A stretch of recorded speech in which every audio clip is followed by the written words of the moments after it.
Welcome back, guys, to another commentary video. This is going to be a goat game, as you guys can see from the title, but I'm gonna win the dice roll. Obviously going first. There's never any reason to go second in this format. So I'm on the left. I just T-set. He's gonna do the same after activating Pot of Greed. Now you're gonna see I have a knock in my hand, nobleman a cross out, and I don't knock his face down. For whatever reason, I think I just didn't see the face down. So he gets a free Magician of Faith, a free Pot of Greed right here, which is absolutely ridiculous. That should never happen, but I think I honestly might have two knocks, or maybe I draw the second one for this turn, but I'm gonna activate mine, hitting a big shield Gardena, so get absolutely fucking trolled. I'm gonna activate the Ring of Destruction on his Magician of Faith, just burning him for 300. I don't want him to keep that. So I think he's gonna sit behind this big shield Gardena for a little bit. There's no reason not to. I mean, that card is so extremely hard to just like, you literally can't beat over it unless you have a whatever it's called. If you don't have an Injection Fairy Lily or a BLS. So I have a Gravekeeper Spy set. I'm gonna flip it face up, summoning my other Gravekeeper Spy in defense position.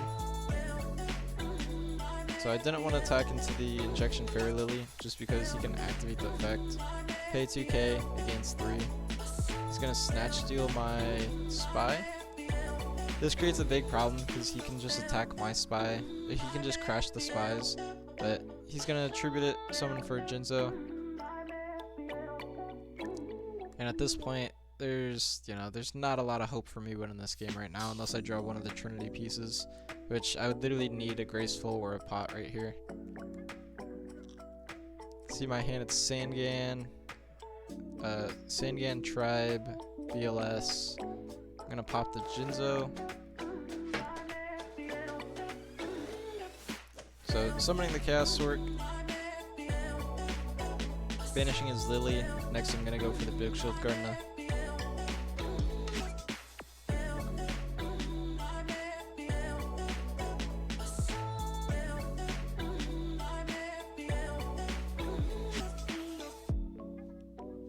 My opponent summons the Cyberstein.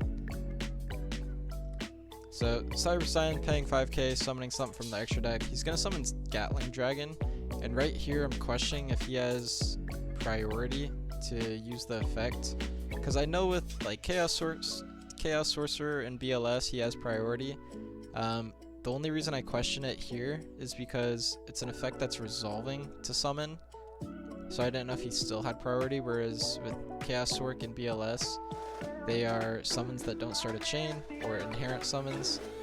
So I have no clue, but we're gonna say that he has priority because in every other instance it seems like he does. Either way, I think he completely whiffs the Gatling Dragon.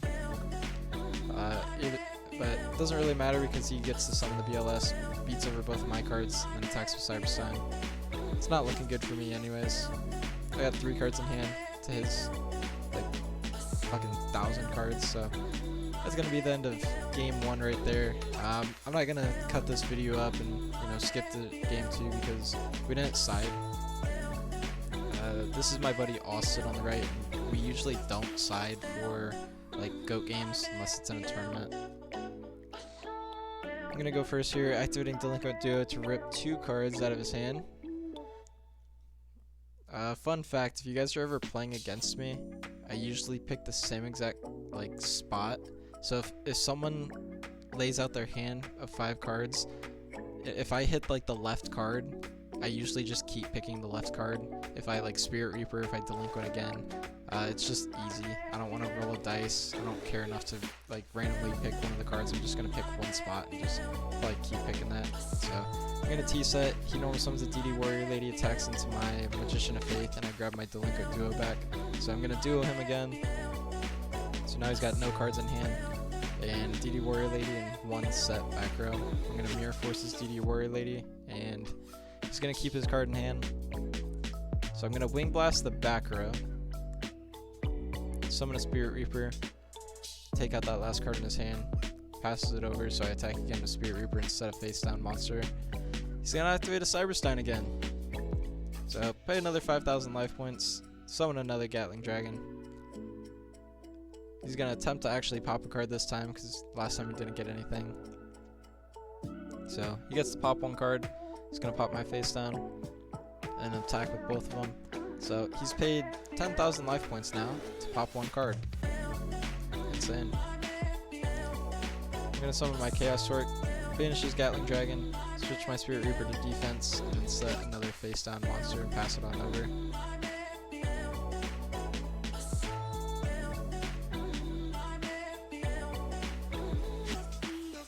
He's gonna Spirit Reaper, or he's gonna Ring of Destruction, my Chaos Torque, summon a Jinzo, beat over my Sangan. I'm gonna get the effect of Search.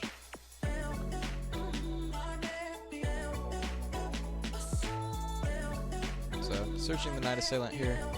The theory is here that I don't really have a way to get rid of his Jinzo, so Night Assailant is gonna be the way to get over that, unless he draws like a top deck knock.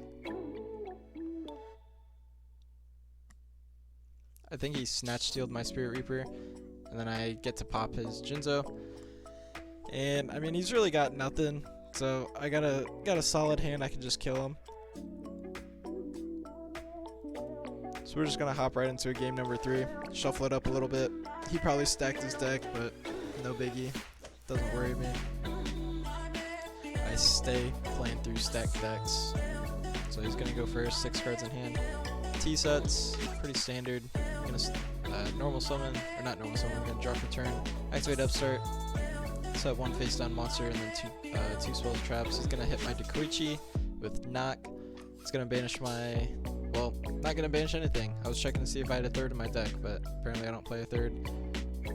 He's gonna normal summon the Spirit Reaper, attack.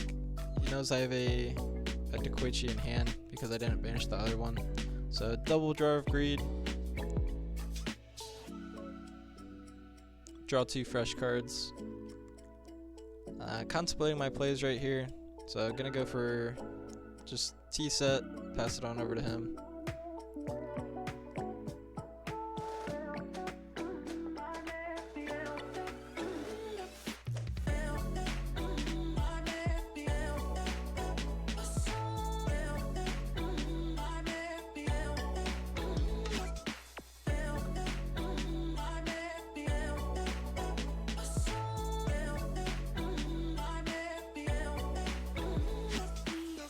Gonna activate the creature swap, swapping whatever his face down was with mine, which I think mine's a Dakoichi. Fun fact, creature swap is probably my favorite card in all of GOAT. I think that card is insane. But I'm gonna heavy storm him for both of his back row, set my own. He's gonna flip up my Dakoichi.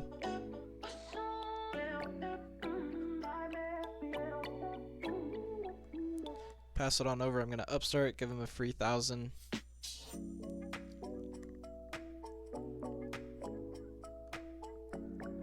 My hand's definitely not looking the best. He's got a Ring of Destruction. He's not gonna activate it. I'm going to normal summon my Tribe, hit his Spirit Reaper with my, well, I'm gonna attack my Dakoichi, put it on my grave, and then Night Assailant gets discarded for Tribe to pop the Spirit Reaper, and then I gotta add back my Dakoichi. Gonna heavy storm my Ring of Destruction, attack over with Kaiku, banish 2 cards from my grave, pass it on over to him.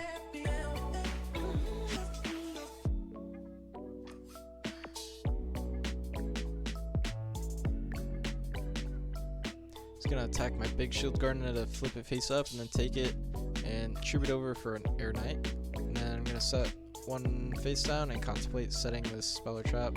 Set 2 of them, pass it on over to him. I decided to keep 1 in hand actually, so just a T set.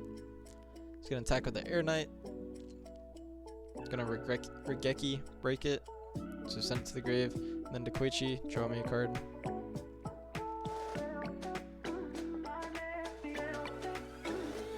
So Tsukiyomi, flip his Kaiku face down. He's gonna tribute it over for a Jinzo. I'm gonna Judgment his Jinzo summon.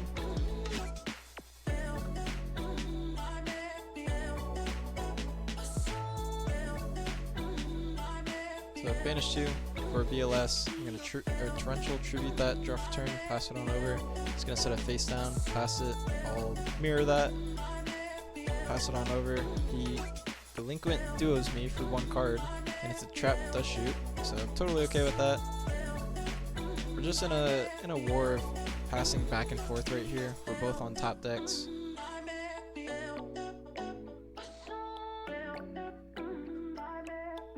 I'm gonna flip my Gravekeeper's Spy face up. I'm checking for a Mirror Force in the back row. So attack with one of them. He's gonna flip his Sook up. I'm gonna take 200 damage, I believe. Then he flips his Sook back face down. He's gonna call the Haunted his BLS back, and that's gonna be the end of that game. Not a whole lot to talk about there. It's a pretty back and forth game, but appreciate you guys for sticking till the end, and I will see you in the next one. Peace!